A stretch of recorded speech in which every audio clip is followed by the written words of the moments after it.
Nouakchott, le 25 avril dernier, Rabi Idoumou se prépare pour aller manifester. Journaliste et militant de premier plan, Rabi coordonne à travers sa page Facebook le mouvement dit du 25 février.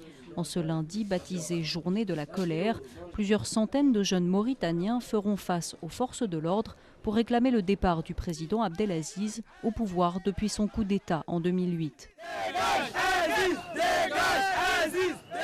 Un slogan qui rappelle celui entonné dans les rues de Tunis, alors en prise avec le dictateur Ben Ali.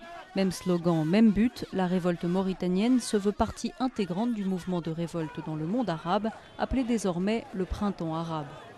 Le mouvement de contestation de la jeunesse mauritanienne ne diffère pas des autres pays arabes comme l'Égypte, la Tunisie, la Libye ou le Yémen. Nous voulons des réformes réelles et pourquoi pas la fin du régime mauritanien. Mais le mouvement peine à prendre de l'ampleur et cela malgré le soutien de plusieurs partis politiques. Les manifestations n'attirent jamais plus de 500 personnes, mais pour ce militant, l'explication est simple, la peur de la répression. Les contestations ont toujours été réprimées, c'est encore le cas jusqu'à présent. On essaye de briser ce mur qui empêche le Mauritanien d'aller revendiquer son droit, d'aller revendiquer ses droits, d'aller dire la vérité, d'aller dire oui, mais aussi d'aller dire non. Non au manque de perspectives d'avenir qu'offre le pays. En Mauritanie, le chômage dépasse les 30% et nombre de jeunes diplômés sont sans travail. Le gouvernement a promis la création de 17 000 emplois avant la fin de l'année, pas suffisant pour calmer le mécontentement.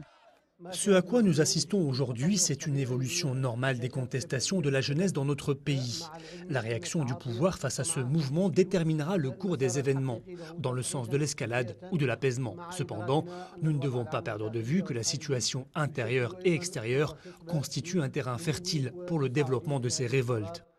Ce jour-là, une vingtaine de manifestants sont arrêtés. Comme à chaque rassemblement, les protestataires sont dispersés, mais cela ne les décourage pas, au contraire.